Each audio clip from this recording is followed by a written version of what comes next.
Lumos.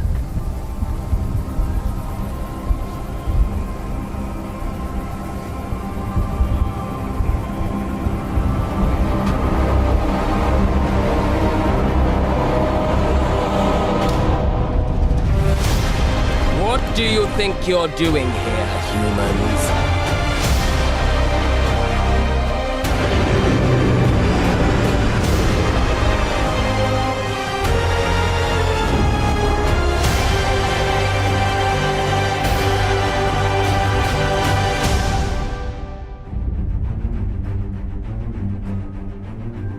Welcome to Hogwarts Legacy.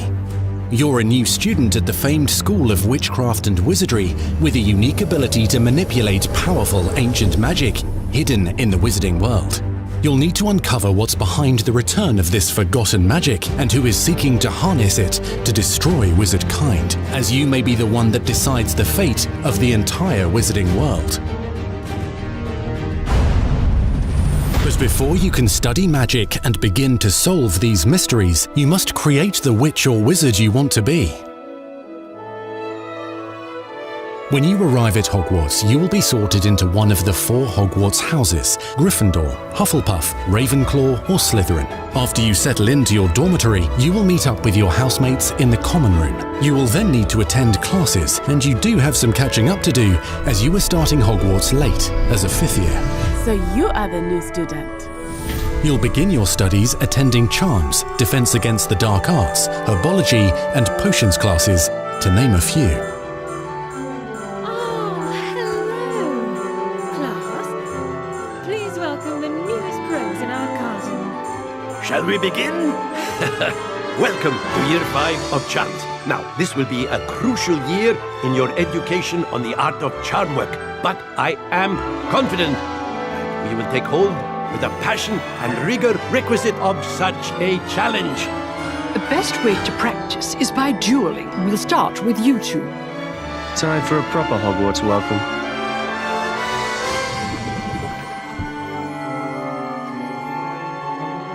You may begin.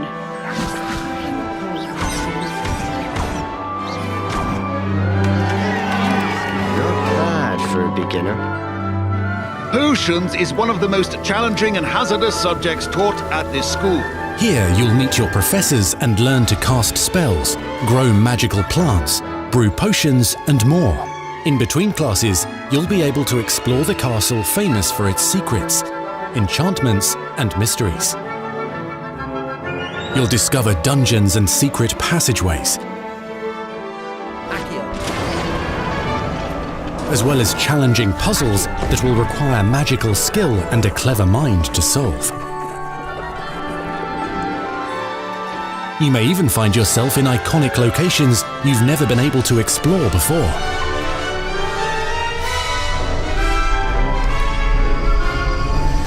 It's the late 1800s, so while the common rooms and classes may be familiar, most of your professors will not be. However, you may recognize a few faces. All in good fun. Once Sir Patrick lets me join the Headless Hunt, I'll be right there with them.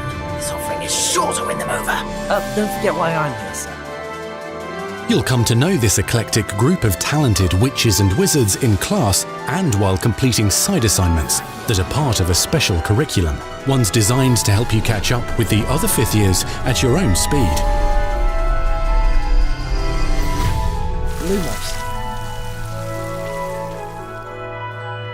Opportunities for adventure abound in the area surrounding Hogwarts. The magical abilities you learn to master through your schoolwork will soon become tested as you unravel a dangerous mystery by working alongside the accomplished and yet enigmatic Professor Fig to try and discover if the rumors of a mounting goblin rebellion hold any weight, and if the safety of Hogwarts lies in the balance. I have. Opinions differ as to how great a threat he really is.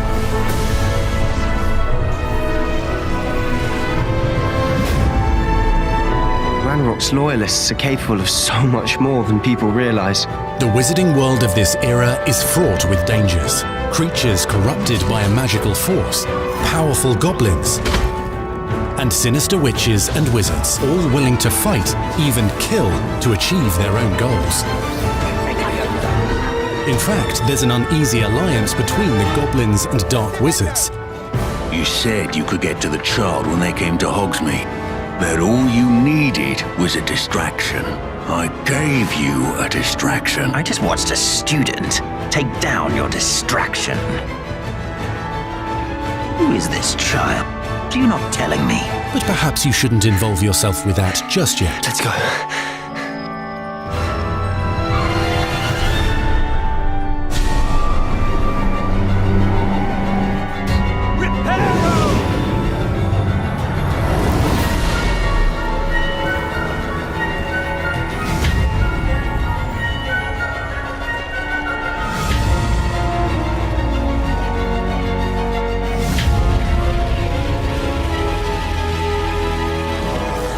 Enemies possess unique defensive and offensive abilities, including blasting curses, stunning spells, enchanted weaponry, and more. While some may attack directly, others might enchant and incapacitate you. Mastery of the shield charm allows you to deflect ranged spells and direct weapon strikes. Defender! Counterattack with powerful stunning charms, allowing you to follow up with extended spell combinations.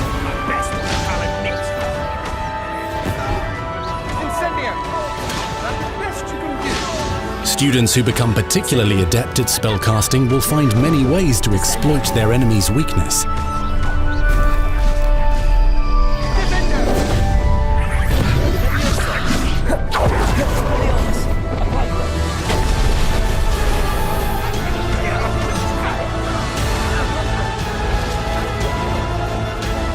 Slam with Descendo, Roast with Incendio, devastate your enemies using various finishes. You can even use the mysterious, powerful magic your professors do not understand to obliterate your strongest foes. Mixing and matching dozens of spells will let you define your combat style. On your path to become the ultimate duelist.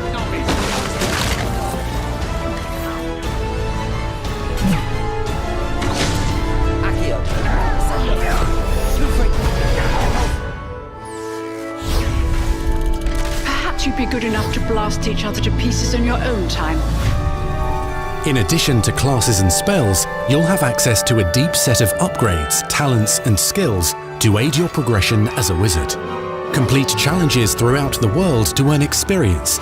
Level up your abilities by choosing talents to upgrade your spells, plants, and potions to increase their power. Decide which talents best fit your playstyle to allow you to focus on your favorite types of magic. You can also loot, buy, or craft your own magical gear that will increase your offensive and defensive capabilities in combat. Gear can be upgraded and specialized to allow for greater abilities for your chosen playstyle. Use a strong, even motion when cutting your ingredients.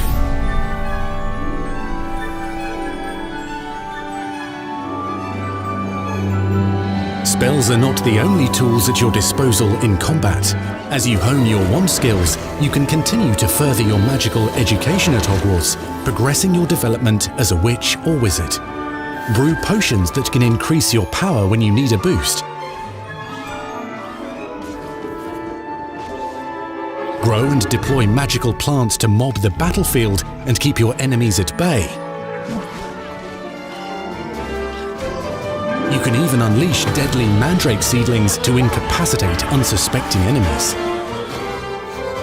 In Beasts class, you will learn about a variety of magical beasts you might encounter, both at school and as you explore the world surrounding the castle and its grounds.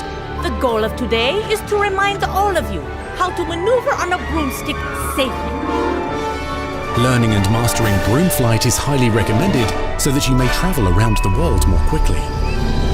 I want you to do my herbology homework. You're despicable. Some abilities may be taught to you by students who become your friends. As you develop relationships with these schoolmates, they can accompany you on your journey as your companions. And over time, you'll learn their stories. This is our chance. Natsai Onai is a brave adventurer driven by the justice she seeks. Poppy Sweeting has a kind heart and loves magical beasts, connecting with them more easily than with humans. But what happens now? Unafraid of detention or breaking the rules, Sneaking in the restricted section again! is Sebastian Sallow, a charismatic Slytherin We've been over this, boy. Purplefids cannot reverse a curse. with a troubling family secret. Nothing can. The sooner you accept that reality, the better. You'll meet these students and more as you explore common rooms, hallways between classes, and regular gathering areas. Welcome to the Room of Requirement.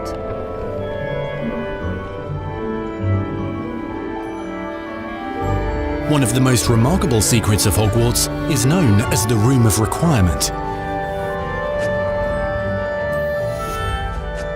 You're introduced to this space that seems to sense what you need and then provides it for you.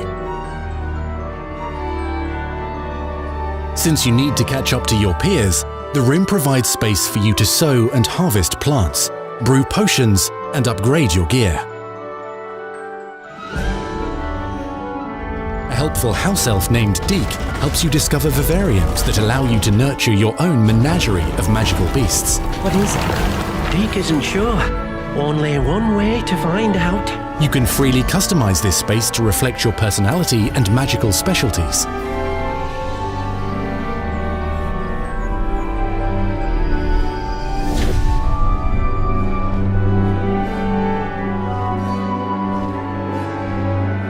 Not everything you need on your journey is available at Hogwarts. You'll want to visit the nearby wizarding village of Hogsmeade, where loads of shops and vendors can provide you with the supplies you require.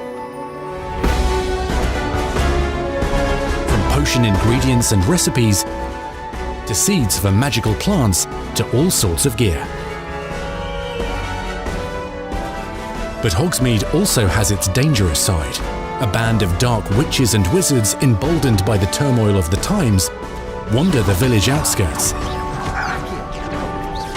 You must avoid them or defeat them. As you explore, you'll find the world surrounding Hogwarts is alive with activity, wonders, and areas of unusual interest. As the school year progresses, dynamic seasons and climates will fill the sky with lightning or sunshine, or coat the ground with snow or rain. Unique wizarding hamlets pepper the countryside, each with vendors and residents who have stories to tell, and missions with which they could use your assistance. Be on the lookout for enchanting magical puzzles that may very well have been designed by Merlin himself when he was a student at Hogwarts. Magical beasts roam the lands outside the castle walls. Some have been corrupted by a mysterious dark magic, while others are at risk of poachers and their traps. If you're feeling benevolent, you can rescue them and restore them to health in the Room of Requirement. But there are dangers beyond your understanding in the world as well. Dungeons and vaults hold perilous threats and also untold rewards. Be careful where you choose to explore, as it may lead you down a darker path. Master spells. Befriend new allies. Journey across a landscape never seen before. Uncover ancient secrets. Combat mystical threats. Learn long-forgotten mysteries. Become the witch or wizard you want to be as you leave your unique mark on the wizarding world. Here, in Hogwarts Legacy. And we're starting right where we left off in our last gameplay showcase, just outside Hogwarts, which I love that you can walk out of the castle after walking through everything and then just come out here and take off on your broom out into the open world. And Alan, I know that's something that you particularly like about Hogwarts Legacy too. Yeah, I'm a big fan of just being able to hop on the broom and go anywhere. There's something about kind of like the sensation of everything being open to you, and just I love the proximity that I can get to things. I love flying close to the ground, and I kind of wanted to talk about it just because I feel like the brooms are fun for me, not just because of all those feelings of exhilaration, but because they're not just I have a broom and it's done. I actually kind of like some of the mechanics in it. So you see in the lower right there's a meter there, and occasionally as Andrew's kind of flying up or flying down, you might notice it draining or not. And And this isn't the present day where all the broom technology is well known and advanced and everything that we know and love. This is an earlier time where they're still trying to figure out, we're not at the 3000 yet, we're at the 11. So. Oh my goodness, I'm just so speechless right now because this is just so beautiful. The world just looks so. By the way, the broom, is that like the only one, or can you like upgrade that broom to go faster? Yeah, so we have a shop in Hogsmeade, actually a broom shop. And so that sells a variety of different brooms. And it was important to us that the player could customize themselves based on their own aesthetic. So they're purely cosmetic, but if you talk to the shopkeep and help him out, he'll actually sell upgrades. Yeah, and those upgrades will make it so that where normally the broom, you can only fly, you can only go at max speed. It's kind of like a turbo meter down there. You can only go at max speed without the meter going down, kind of closer to the ground. And as you raise into the air, you'll notice the meter drop. And so those upgrades will allow you to increase that distance from the ground. And the broom owner at the sporting goods store in Hogsmeade is trying to perfect the broom and get better at it and know it better. And you can participate that and get better and better brooms through that.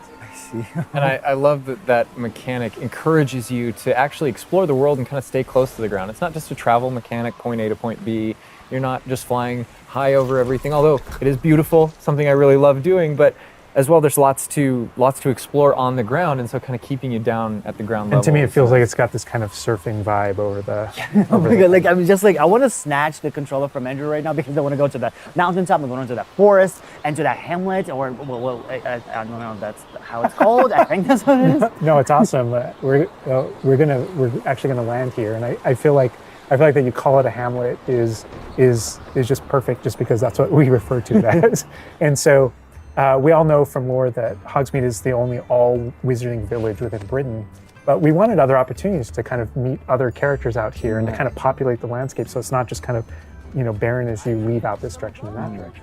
And so we just imagine these different dwellings, these different smaller locations that wizards might live in out in the Scottish Highlands. And so it's those.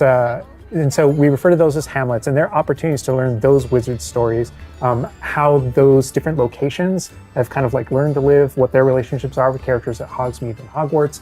And so they're both quest opportunities out here and a chance to kind of get to know more of the area, even beyond Hogwarts and Hogsmeade that we've already experienced. And you'll also notice on the mini-map, like lots of little icons, and each one of those represent gameplay in the hamlets that you can participate in, whether it's a vendor or different puzzles and challenges or different secrets that exist. Each one of those icons are different opportunities for gameplay.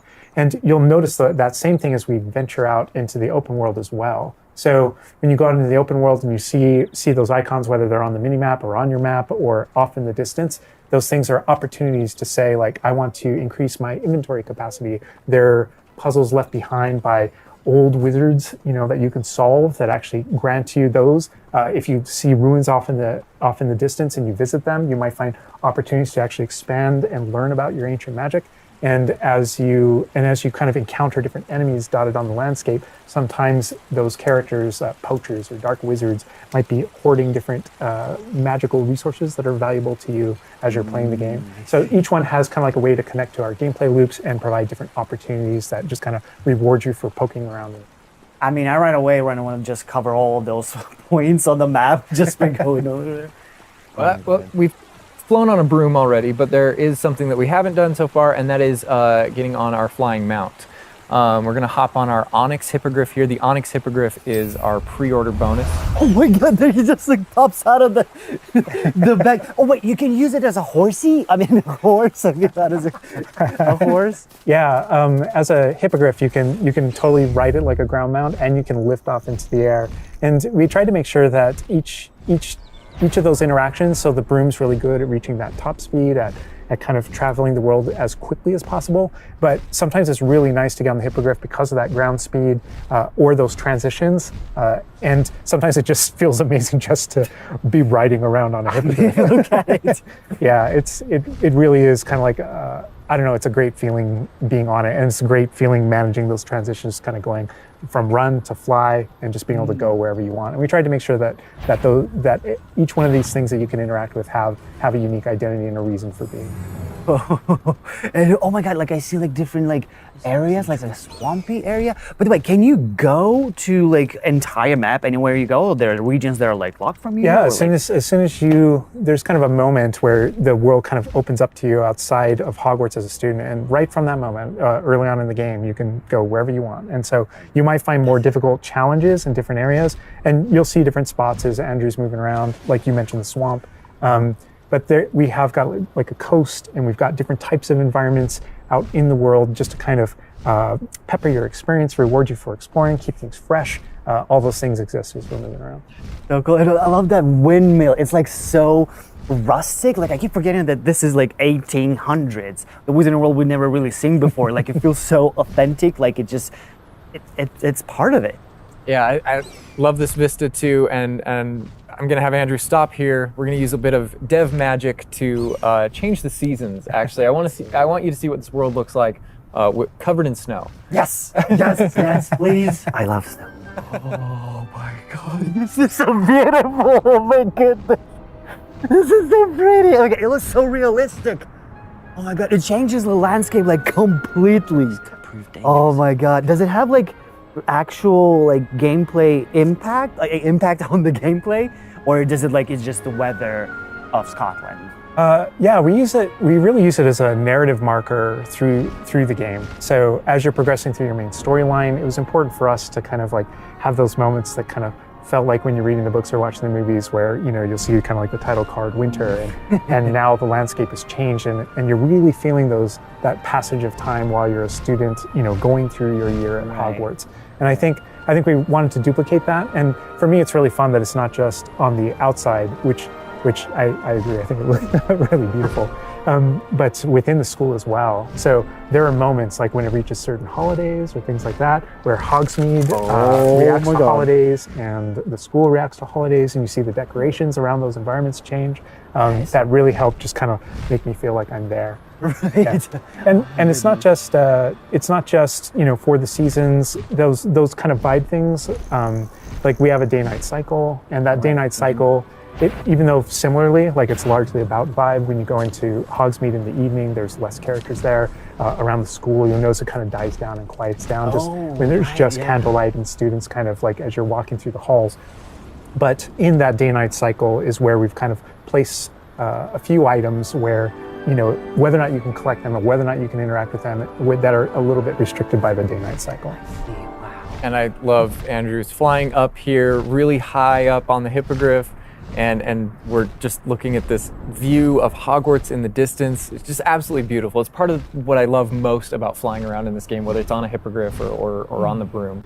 No, I mean, you talk about going anywhere and things that you can see in the distance, and that's one of my, I still can't get over, like, no matter, I played this so much, but I still can't get over the fact that I can see Hogwarts out there, and there's just something beautiful about knowing that all of the things inside of it, the classrooms, the students, the professors, all the places I can go, I can just fly my hippogriff, land in the courtyard, enter the front doors, and just walk, you know, to the library, to class, or to greenhouse, or to my common room, that it's all contiguous and just kind of like one space is still exciting to me after all this time. mean, I'm I'm speechless right now. It's just absolutely beautiful. It's just, oh my God. As much as we want to spend a lot more time out here just flying around, experiencing the world. All right, Andrew's got us in the Forbidden Forest, which is where the Dark Arts Battle Arena is, which is part of the Deluxe and Digital Deluxe Edition. I love the way that the Dark Arts Battle Arena is actually part of the world. It's integrated into the world, so your experience is more immersive than just choosing an option from the main menu of the game or something like that. A reason to go to the Forbidden Forest. Exactly. There are many reasons to go to the Forbidden Forest, but he's also wearing the Dark Arts cosmetic set, and here he's pulling out the Thestral, which is part of that Dark Arts pack from the Deluxe and Digital Deluxe Edition. So we're going full Dark Arts here. That's good. That's what I going down. But I like this battle arena. It is a great place to show off really combat in a big way, because it unlocks some interesting abilities for you and allows you to really play around with combat in a deep way. And is this like the only arena like this in the game, where you can like practice? Yeah. So in the base game, we have 2 combat arenas normally, and so everyone has access to those. And each of the combat arenas are an opportunity to kind of just go through a difficult combat challenge, fight through multiple waves in order to earn a different cosmetic for your character and add that to your collection. In the case of that's no different than the Dark Arts Battle Arena. That's also true, the combat arena. But one of the things that we're excited about in the Dark Arts Battle Arena that people can do is, and again, a great place for us to show off combat in general. So I think we're gonna jump in here. Andrew's gonna start battling, and we can start talking about everything you're seeing on the screen. All right. Oh, they just about the cadavers right away. Oh my god. We're starting off strong. Oh my god. Was that Kujio? Oh my god.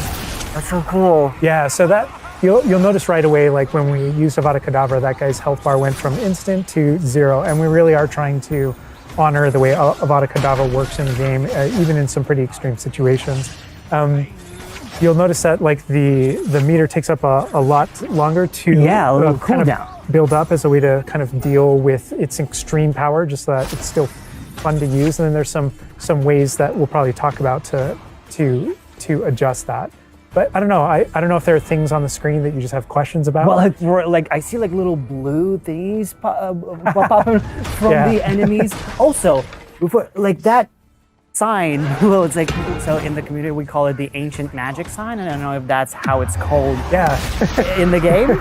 So the community is astute. So on the development side and in player facing in the game, we reference that as your ancient magic meter. Oh, so it is ancient magic. That is, yeah. So as your abilities in the game keep growing and you become exposed to some of the secrets about your own kind of mystery and your own abilities, you start unlocking new powers. So one of those powers, you'll see the R1 button appearing throughout the game. That's an ancient magic throw, we call it, that allows you to kind of like draw an object to you and fling it at an enemy. Okay. But whenever you see the R1 or the L1 plus R1 appear over somebody's head, that's an ability to cast a very devastating and powerful ancient magic spell to do a ton of damage against the character. I see. And the way that manifests itself depends on the type of enemy that you're fighting. And you'll see a wide variety of enemies in here that are pressuring the player in different ways. You'll notice there's abilities that kind of bubble up under the player as he's fighting that force him to move. And there's different ways that we want the player to kind of move around on the battlefield.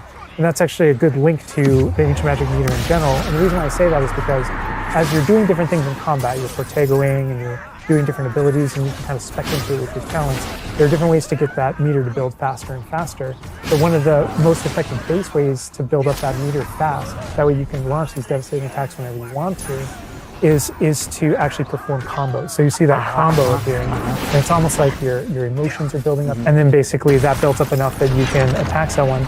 But as the combo meter builds up, at some point you strike someone and a piece of their magic kind of falls out of them. You'll see these blue orbs in the game world, and there's something that only you can see in the narrative, in the world.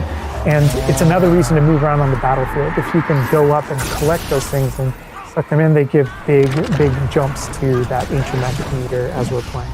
We're talking a lot about spells and magic here, but I think there's another huge component of combat, and that is the tools that you can bring to combat as well to kind of change the way you play. And I think Mackenzie knows a lot about what's going on with the plants and potions. And so the tools are really interesting because they're basically like a prior investment. So you can bring the potions and the plants that you grow in the Room of Requirement to combat to essentially kind of help you defeat enemies a lot quicker and more efficiently. So some of the tools that you'll see here are like the rock skin potion. So that is something that basically covers your skin in this like rocky material that reduces the incoming damage that you're receiving. So against big enemies, hard-hitting enemies like trolls, that's super helpful. Oh my god, she's just destroying. The troll just collapsed from whatever the kid.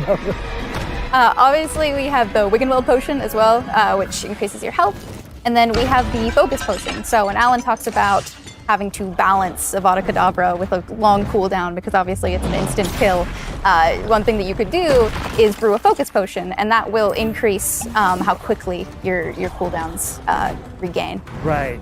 Oh my god, there's just so much like versatility, like in what the character is doing to the troll right now. Like he's just bouncing around the arena. He's like not And the troll makes him move around too, looks like. And I love that our plants are violent. Yes, and so that's like when we were talking about the setup of the arena, you also have plants that you can fight with. And so we have things like the venomous tentacula that you can put down and it acts like a turret and it just kind of shoots enemies around the battlefield. That is so cool. This is like a truly like Hufflepuffian way to approach the battle. Exactly. No, that was super important to us, that there were these like multiple ways. And so you can see there's a ton of different things that you can use. The mandrake is one, so you can pull it out and it stuns with its like piercing cry these enemies in a radius. And another thing I want to call out that we're seeing on the side of the screen here is these dueling feats, which I love because I love anything that prompts me to play a game in a different way, a unique way. I don't want to get stuck in my style, you know? And so this is a way to, if you want to get stuck in your style, go for it. If you just want to blast people with spells, go for it. But we also want to have some things over here that may make you use certain plants or certain potions or block more or... Yeah, we mentioned the field guide challenges in the prior stream. And the field guide challenges, this is the way that the field guide manifests like challenges for you to do in combat. And exactly to your point, we just wanted a way to encourage players to explore the different systems, to help them decide, to just kind of practice with them and explore what they want to do, because there really are so many different ways that you can push talents. When you see the green X's on characters, that's right, and that's kind of through your talents you can unlock this kind of cursing mechanic that sort of like links the fates of these different characters on the battlefield.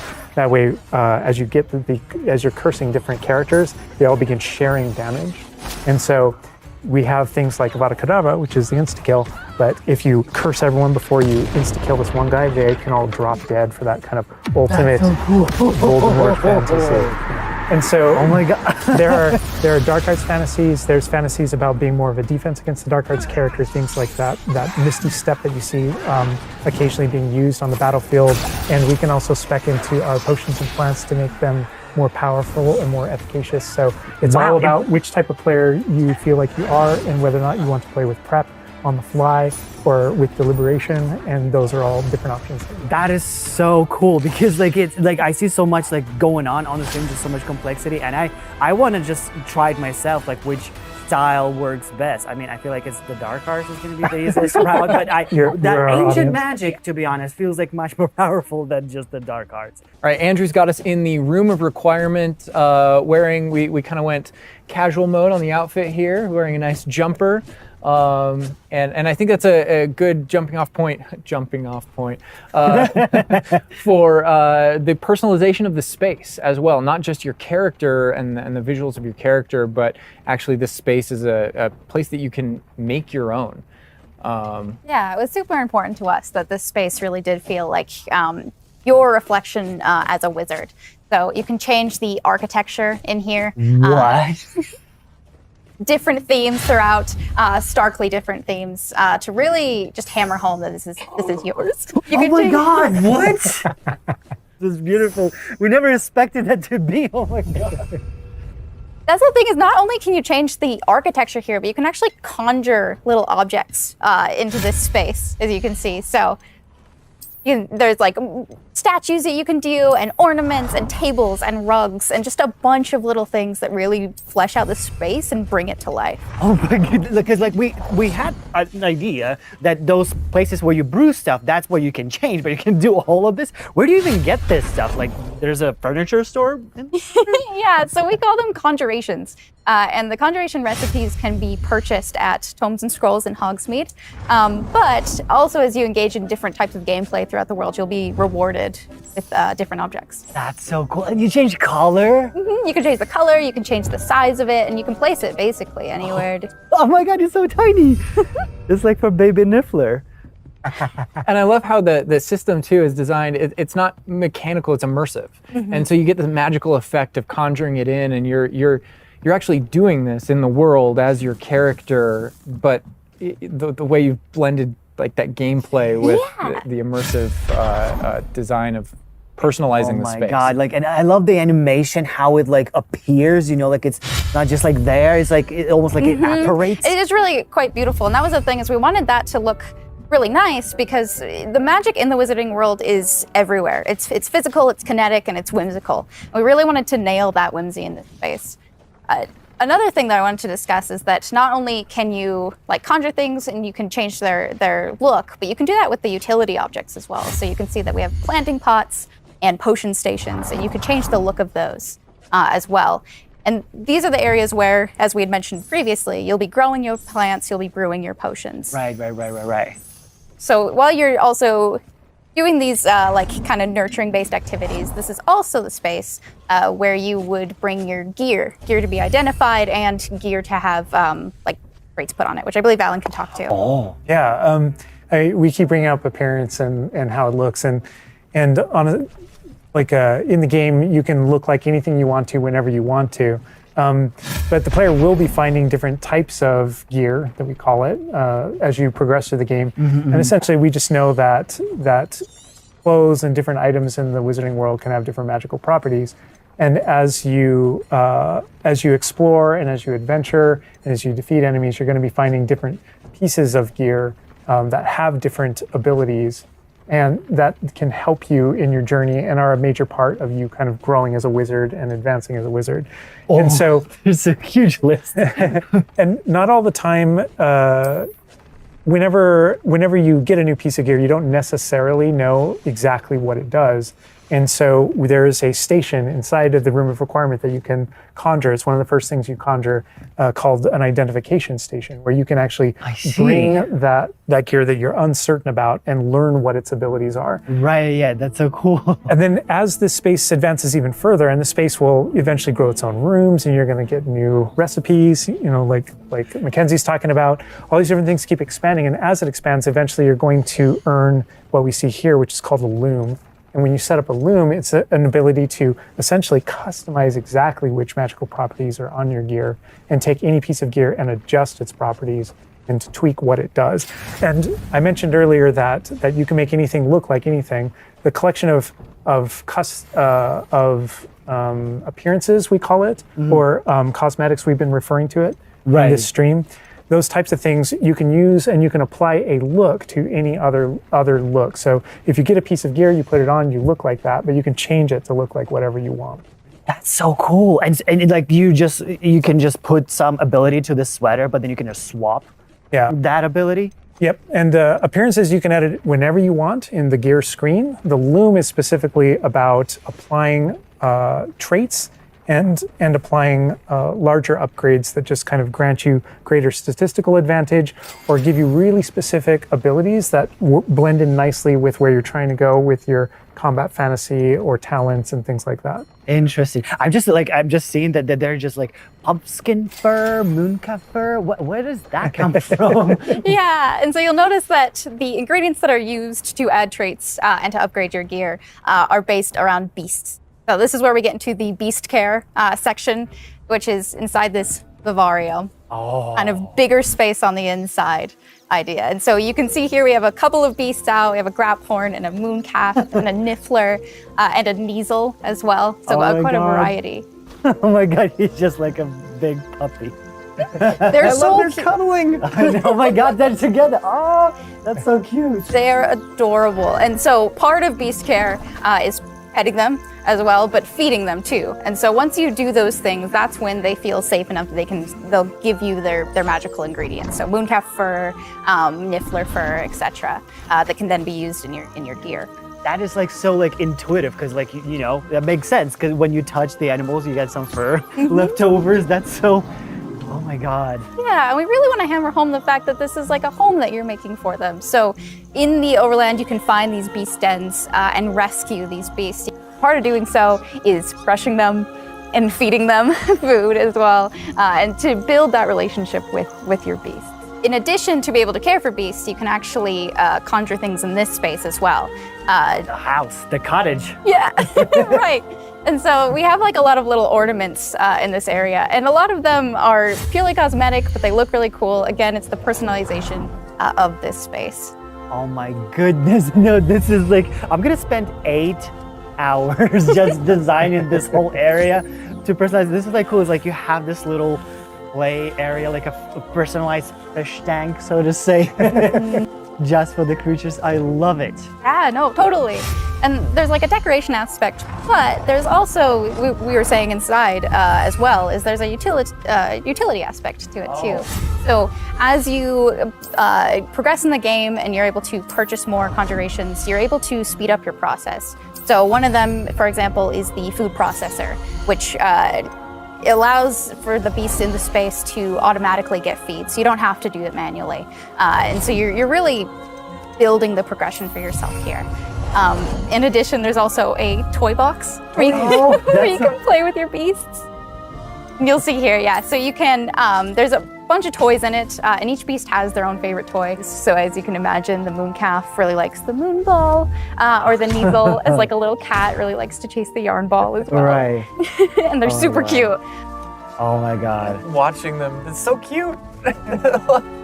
And the big thing we really wanted to hammer home is that the world is a dangerous place. And so by going and rescuing these beasts and bringing them back here and caring for them, you're really helping them out. There's poachers in the overland who hunt these beasts for their material. So instead, you're caring for them. You're giving them a home. Right. Oh my God, this Raphorn is just gigantic. But he looks like my dog. We can't make my dogs right now for sure.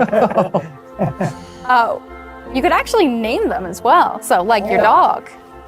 So getting back into that personalization, you know, yeah, we didn't want you to just like throw in, oh, here's a Graphorn in here. Like this can be named whatever Andrew's about to name them. Bruce. Bruce. That's a good name. You know, we've created this really nice space, and you can get additional vivariums, correct? To different kind of aesthetics and looks to where you're keeping your beasts and caring for them. Progression is a big part of this space as well. So as you progress through the story, you will unlock more vivariums. So as you can see, this one's quite meadow themed, big, open, bright, but there's other ones, say like a swamp that you might encounter. And it's really a visual effect to and more space for your beast. Oh, so it's like those, so when we're inside the room requirement, there's like on the left, there's that moon glow from one entrance and then some shrubbery going on the right. Is that what you're talking about? Yep, that's exactly it. Ah, oh, you put trees in here too. Oh my goodness. And another thing with the beast care that I think is great, you know, tying back to this same kind of thing that you did with like the broom, where the broom is not just a method of travel, it's actually built in and integrated into the world. In the same way, like beast care isn't just this added element. You're not just throwing it on top. There's really this like narrative and integration to everything connects. So as you progress through the missions, you'll expand this space. As you earn resources, you'll go into Hogsmeade and use them to unlock the gameplay here and unlock new conjurations and different things to play around with. In the open world, it's in those different environments, like the different combat and conflicts and bandit camps and different things like that exist in the overland. Those things are what hold recipes that exist in the loom. So all these things have a way of connecting. Moonstone that you find out in the world is the resource that we use to conjure everything that's found throughout the world. Forageables are used for recipes. So really everything's like a cycle and keeps you coming back. But even with the story that's being told too, I think people know who Poppy is and that she has a particular affinity for beasts. Yeah, I mean, I think everything we're seeing here, you know, you're going to be venturing out into the world, and this is just kind of the tip of the iceberg, even of kind of like your interactions with beasts in that narrative. So, you know, you bringing up Poppy, there are more kind of mysteries to discover and things to discover out in the world that have to do with her and that have to do with caring for beasts. And so different characters have their own stuff that just kind of make this all just kind of like the beginning of your journey. Well, we could spend hours in here, but we're gonna have to end the stream now. What do you think about what you've seen today? I mean, I'm just so blown away by how beautiful it looks. The open world seems so detailed and there's so many things to do, and like the combat, we're gonna spend like 2 weeks or more just breaking it down by pieces. There's just so much to this world. Like, I'm so happy you guys did this overall gameplay. And that's just the tip of the iceberg. We've got more for you to discover and find on your own. Thank you so much for being here. Thank you for watching. Hogwarts Legacy is available for pre-order now. It releases February 10th with 72-hour early access for owners of the Collector's, Deluxe, and Digital Deluxe Edition. We're gonna wrap things up, but first we've got a little surprise for you. Bye. To combat, because really in the game, this is gonna be the first time where you yourself get to learn about combat and combos in a big way and in a new way. For me personally, this was where the game like really starts to open up to the possibilities. Yeah. So we've set up a training dummy, and this is kind of an activity where you're supposed to execute according to kind of the iconography on the top. Now, what we see on the top is the Accio spell, followed by 4 what we just kind of lovingly refer to as basic shots. There's certain spells what the wizards kind of like use, just kind of fling. Andrew's using one now. And you trigger that by tapping R2 on your controller. So you can see in the corner R2. So if you tap R2, that throws out a basic shot. But that R2 is also your gateway to all of the spells that you might slot. So if you hold R2 instead, you can see how the diamond expands. And if we let go, you see how it contracts. Yeah. And so if you hold it again, it expands. And so when it expands, then all the spells that you slotted while you're holding that button can now be tapped with your face buttons. Awesome. And not only that, but over the course of the game, you can gain additional spell diamonds, up to 4 additional ones, so that you can slot up to 16 spells, pretty much instantly. And then that helped us fulfill the fantasy of in combat, I need to be able to access things very rapidly. Yeah. And so you learn over the course of these events, how to juggle not just the spell casting, but also it reinforces an understanding of another feature of the wheel, which is their cooldowns. So as you're casting spells, just to make sure that you're not just kind of like repeatedly using one thing over and over and over again, you can see cooldowns on the spells that he's using on the wheel. And then as you progress through the game, there are different things that can affect things, like cooldowns through your talents, different things that allow you to kind of like juggle and adjust and update those things. And so if you hold down R2 and you tap the D-pad, it will switch between your other diamonds if you've unlocked them. And that's how you access all those. Oh, man. It looks like we're about to get some action over here. Yeah. So this is a great way to kind of learn how to pull things together, so you pull those combos right together. Here. Yeah. Tap, Accio, tap, tap, tap. Awesome. Well done, Andrew. And that's just against the dummy, but I mean... I'd say that's enough practice. You looked good out there. Thank you, Lucan. I say better to discover one's weaknesses during practice than during a duel. You'll be a fearsome challenger now. I think now we can take on something a little more challenging. It's going to shoot back. Now let's talk about some more features of the combat system. Hello, Lucan. Is the next round of Crossed Wands all set? Why, yes it is. I've got a great match lined up. Ready for another round? We're on a PS5 dev kit here, so we're going to be able to kind of pause the action and talk about what you're seeing on the screen, because there is about to be a lot going on. Okay. All right, here you can select if you want to fight with somebody else, some of your classmates.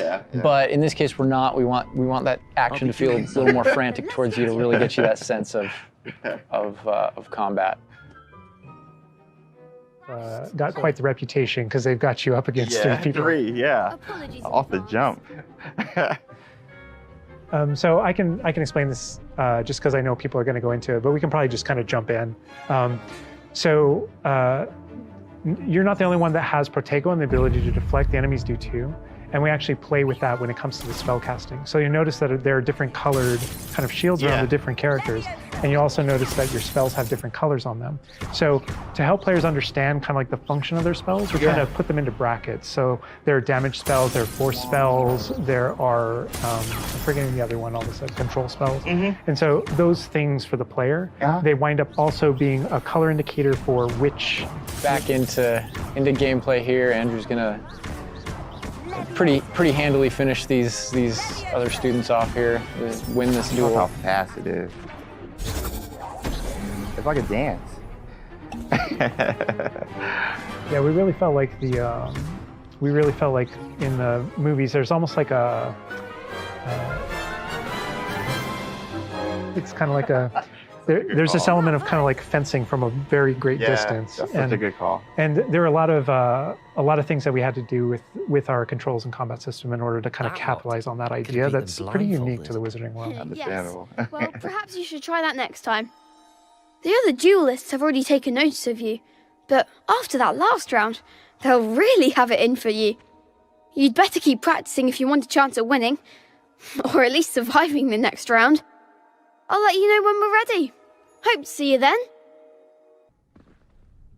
The next round is for all the gobstones, so to speak.